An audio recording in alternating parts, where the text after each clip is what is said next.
Everyone, it's been a while. So I just want to clarify before I start this video, I am still in recovery. I am still challenging myself day to day, and the only reason I haven't made videos is because I needed a bit of time for myself.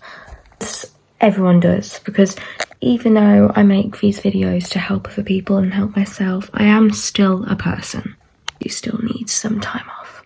So basically this is just like a 5 or 10 minute video on how to deal with your eating disorder when you're on your period. Now, since I haven't been on the world of YouTube when I took my break, I have restarted my period. It's very challenging and very scary. And that's okay if that's natural. Some people who have suffered with anorexia or restrictive eating disorders, they feel content with the fact that they got their period back, but that just isn't some people. Some people are petrified because that means they are healthy, when really, in real life, you need to be healthy. Have I blended in my makeup properly? One sec. The Faithful Beauty Blender. But yeah, some people... Oh, and as well as that, I've started wearing makeup again, which is really good because for so long my eating disorder convinced me, oh Chloe, you can't put makeup on, you can't wash your hair or do all of the vital parts of human life. So I told it to off. And so here I am making this video trying to help some people who are almost coming out on the other side of their eating disorder, or people who are still in it but have got their periods back. It's not a bad thing to get your period back. It's completely normal. It means you can have children, it means you can run, you can do things, and I'm really thankful I got mine back. And the part of you that's scared that you've got your period back is just your eating disorder, the bully in your brain telling you, oh, well, you've just got your period back. That means that you're like healthy. That means that you're not an unhealthy weight. That means that I can't explain it without trying not to be triggering. But in simple terms, your eating disorder is going to be mad that you're not like underweight. And you don't have to be underweight to have an eating disorder. I just want to clarify that. But that's what the eating disorder wants. Well, my eating disorder wanted that. And now that you're getting your life back, they're going to fight as hard as they can to bring you back down. So you've got to fight. You really have to fight. It may be scary and it may be hard. You have to see recovery through if you truly want to live and be happy. If you want to have birthdays, if you want to see sunsets, if you want to dance in the sea. You've got to tell them, fuck off. Because one, you're getting your life back and you're amazing and you're beautiful and you deserve the world.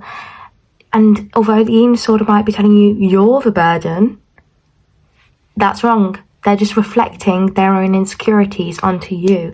They're saying that because, well, I like to give my eating disorder the name called Ned. And I just imagine Ned is just a short little boy with loads of pimples on his face and has a really squeaky voice.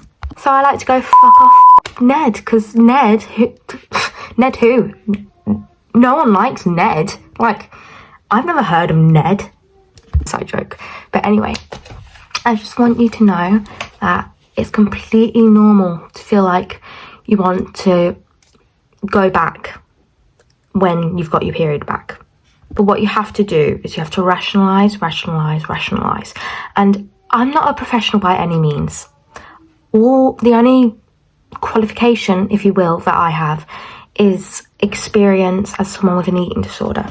And I actually think that no qualified professional can measure up to the abilities that someone who's suffered with that mental health illness. They can't measure up the level of understanding that they have because they've gone through that torment, they've gone through that torture, they've gone through it all. I'm only just a girl, I'm only 13, I always double knot my shoelaces, I can't have a coffee without milk in it. I can tell you right now, this is what I want to do. I want to help people. That's what I'm doing now. And I hope it reaches some of you and it makes you feel like life is more worthwhile. Enough of me rambling. So, the first thing I'd suggest is when you're going to feel more uncomfortable in your body when you're on your period, or when you're coming up to going on your period, because one, all the hormones are racing around your body. Your head's like, oh my god, what the hell's happening? I don't know what's happening. You're going to look at your body in the mirror, and if you have body dysmorphia already, great, you're basically going to struggle a lot. And yeah, but you've just got to remind yourself, when you're on your period, you do, and this is not a bad thing, you get very bloated.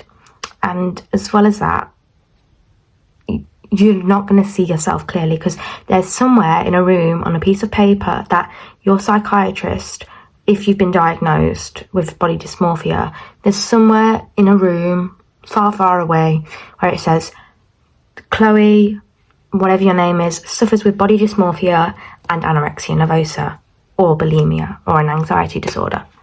So you just have to remind yourself that what you're seeing isn't real, and at the end of the day, you're beautiful no matter what.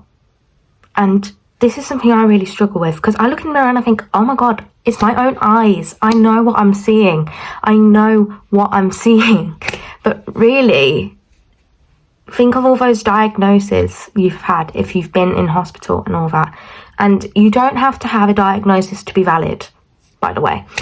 So if you are a person who's been diagnosed, what's helpful to think is, I've actually got a piece of paper by a mental health professional that says, la-da-da suffers with da-da-da and da-da-da. So that's what I really tried. But if you haven't been diagnosed, I'd probably, like, if you're suffering with your eating and you've lost your period, I'd really, really urge you to talk to your parents, talk to your carers, talk to a trusted loved one if you have any. And if you don't, then just go straight to a mental health professional, and don't even think twice about how much money it is. Even if you haven't got a lot of money, that will save your life. Also, the stomach cramps. I want to talk about the stomach cramps because right now I'm on my period and they are killing me. When you're thinking, oh my god, I shouldn't be on this period, my stomach cramps are hurting, this is just so bad, like all of those anorexic cognitions come in. Just remind yourself, well, those aches and those pains equal giving life. Basically, I am allowed and able, well, you are allowed anyway, but you are able to have children should you want them in the future. And it's just, instead of focusing on your period, I definitely recommend pick up a book or watch a movie. I recommend books more. So just pick up a book, read through it, transport yourself to another world for a while, and just forget all about the world around you. There's a Shatter Me series by Tara Maffey. This really helped me, and not because it got any like treatment for anorexia in it, just because it was like a fantasy dystopian world where you can just escape the real world reality and just close yourself into a door of magic, fairies, dragons and all of that. Yeah, I hope this helped some of you, and I know it's only a short video, but I wanted to do just a short video just to kickstart my like YouTube journey up again. So yeah, and I hope to see you guys all soon. Stay safe and take care.